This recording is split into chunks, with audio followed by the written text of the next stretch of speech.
Negosiasi internasional. Video ini berisi informasi terkait negosiasi internasional yang mencakup definisi, konteks, hambatan, kegagalan negosiasi internasional, dan yang terakhir, do and don'ts dari negosiasi internasional. Namun, sebelum masuk ke videonya, perkenalkan terlebih dahulu anggota dari kelompok Branding In.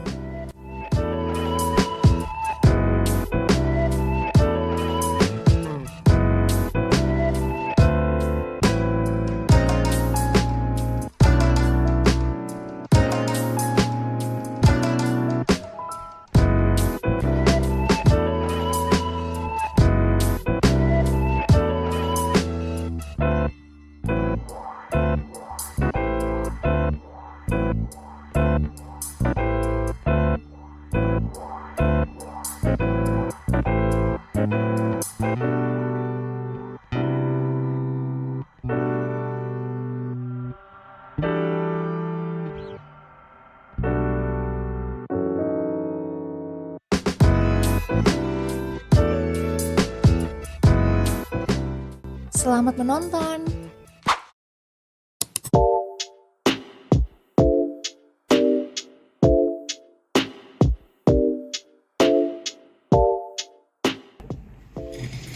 Hello, morning.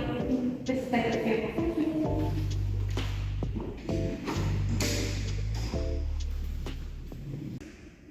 Okay, so first, let me introduce myself. My name is Naila, as a representative of Commercial Developments. Nice to meet you, Miss. So my presence here aims to further discuss about our proposed partnership. Nice to meet you. I am Aliza, as a representative of the Sari Kreasi Boga. I want to say thank you for your company to inviting our company for collaboration. Since the previous meeting, we had received the proposal submitted, and we were interested to take this collaboration together. Can you explain more about this project? As stated in the proposal, we would like to import products from Sari Kreasi Boga company to be stocked in 4 supermarkets that will be open in 2 provinces in Cuba, which is Havana and Granma.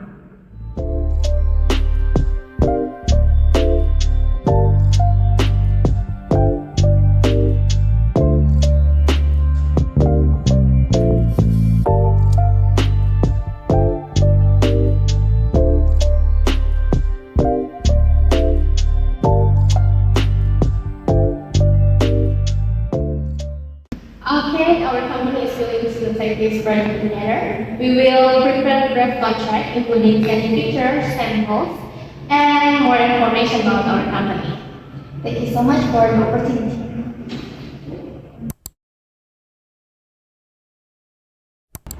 Cuplikan tadi adalah contoh dari negosiasi internasional. Nah, kalian tahu gak sih apa itu negosiasi internasional? Sebelum mengenal lebih lanjut mengenai negosiasi internasional, yuk cari tahu pengertian dari negosiasi. Negosiasi adalah proses untuk mencapai kesepakatan antara dua pihak atau lebih untuk menemukan solusi yang dapat diterima bersama. Sedangkan negosiasi internasional adalah proses mencapai kesepakatan antara dua belah pihak atau lebih yang memiliki latar belakang negara maupun budaya yang berbeda untuk mencapai solusi yang dapat diterima bersama. Nah, bidang dari negosiasi internasional itu bisa di bidang pendidikan, perdagangan, diplomatik, politik, dan lain-lain. Dan negosiasi internasional merupakan salah satu keterampilan yang sangat penting dari hubungan internasional yang sukses. Di negosiasi internasional terdapat beberapa konteks yang mempengaruhi negosiasi.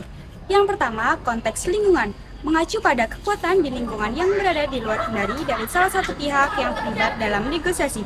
Terdapat 7 faktor terkait lingkungan, yaitu politik dan hukum pluralisme, ekonomi internasional, pemerintah asing dan birokrasi, intelijensibilitas, ideologi, budaya, dan stakeholder eksternal. Yang kedua, konteks langsung, terdiri dari faktor-faktor yang berpotensi mengontrol negosiasi yang dilakukan seperti perundingan secara relatif, tingkat konflik, hubungan antara legislator, hasil yang diinginkan, dan stakeholder. Dalam bernegosiasi internasional terdapat beberapa hambatan yang biasanya terjadi karena adanya perbedaan budaya. seperti 1. Perbedaan bahasa. Perbedaan bahasa dapat mengakibatkan kegagalan dalam bernegosiasi internasional karena bisa terjadi kesalahpahaman dalam berkomunikasi, baik lisan maupun tulisan. 2. Perilaku nonverbal. Perilaku nonverbal berupa bahasa tubuh yang terdiri dari kontak mata, ekspresi wajah, dan gestur tubuh memiliki makna yang berbeda-beda di setiap negaranya. Hal ini dapat menyebabkan kesalahpahaman. 3. Nilai dan norma. Standar etika yang berbeda di setiap negara dapat memicu konflik dan kesalahpahaman, karena apa yang dianggap etis di suatu negara mungkin tidak dianggap demikian di negara lain. 4. Proses berpikir dan pengambilan keputusan. Struktur pengambilan keputusan yang berbeda-beda dapat memperlambat proses negosiasi dan membuat sulit untuk mencapai kesepakatan.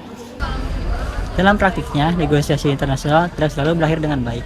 Di beberapa kasus, salah satunya seperti kasus Kenta Laut Cina Selatan, negosiasi tidak berjalan dengan mulus dan malah berakhir pada kegagalan.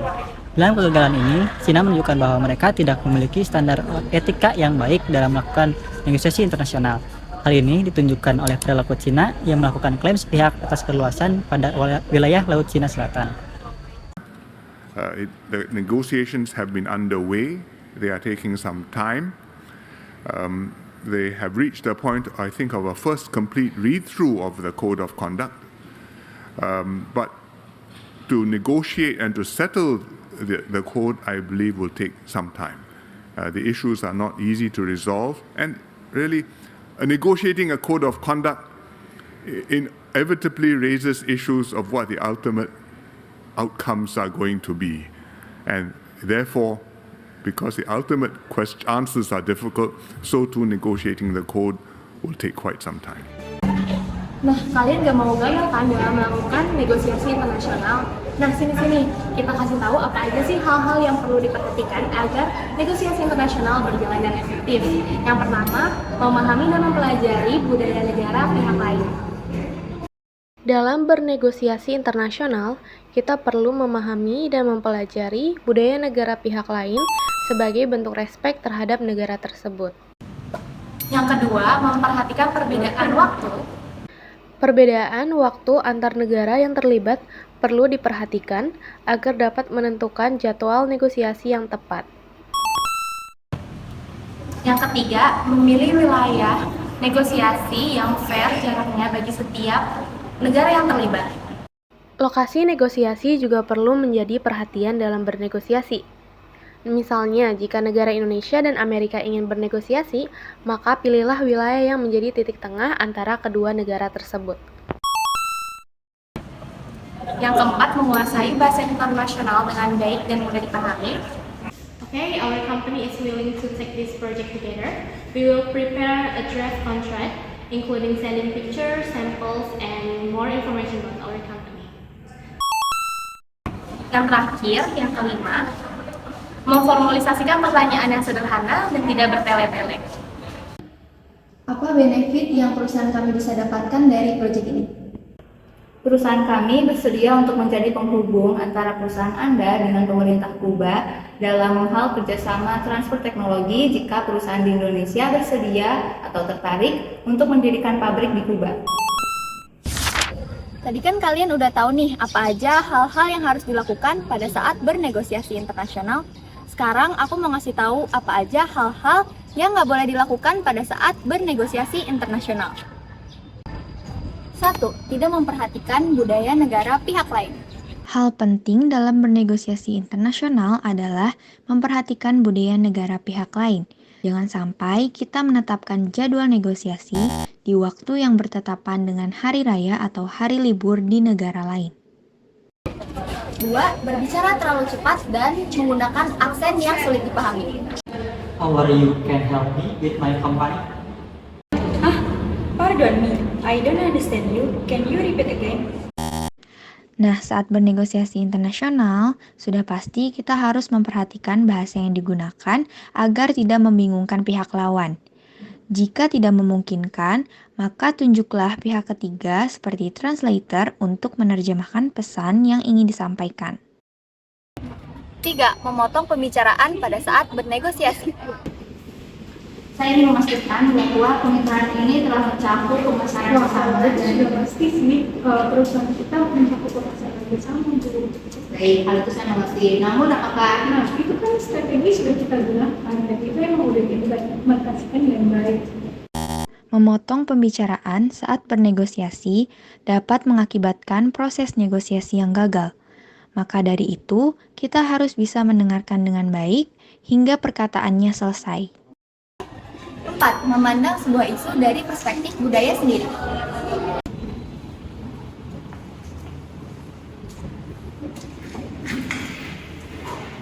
Sebelumnya selamat datang Bapak, perkenalkan nama saya Inaya Berti sebagai perwakilan dari perusahaan Branding. Loh, CEO kamu tidak datang ya? Mohon maaf Bapak, ini dengan saya sendiri CEO Branding. Oh, CEO perusahaan ini perempuan ya? Emang kamu bisa? Cuplikan tadi menunjukkan bahwa seseorang memandang rata mengenai isu patriarki di negaranya. Pandangan seperti ini berpotensi menggagalkan proses negosiasi internasional. 5. Membuat asumsi negatif berdasarkan stereotip budaya. Oh, and then I have something for you. Oh, really? What is this? Oh, this is a very famous food in India. This is very special. I brought this from New Delhi. This is very delicious. I thought you have to try it. Is it hygiene? Of course, what do you mean? Because a lot of Indian foods made by bare hands. That was racist, you know that, right? Just kidding. Memandang budaya lain secara stereotipikal seperti pada cuplikan tadi tidak boleh dilakukan dalam bernegosiasi internasional, karena hal tersebut akan meninggalkan kesan negosiasi yang buruk.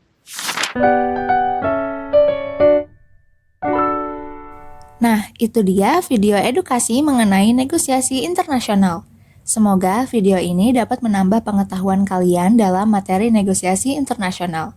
Terima kasih sudah menonton.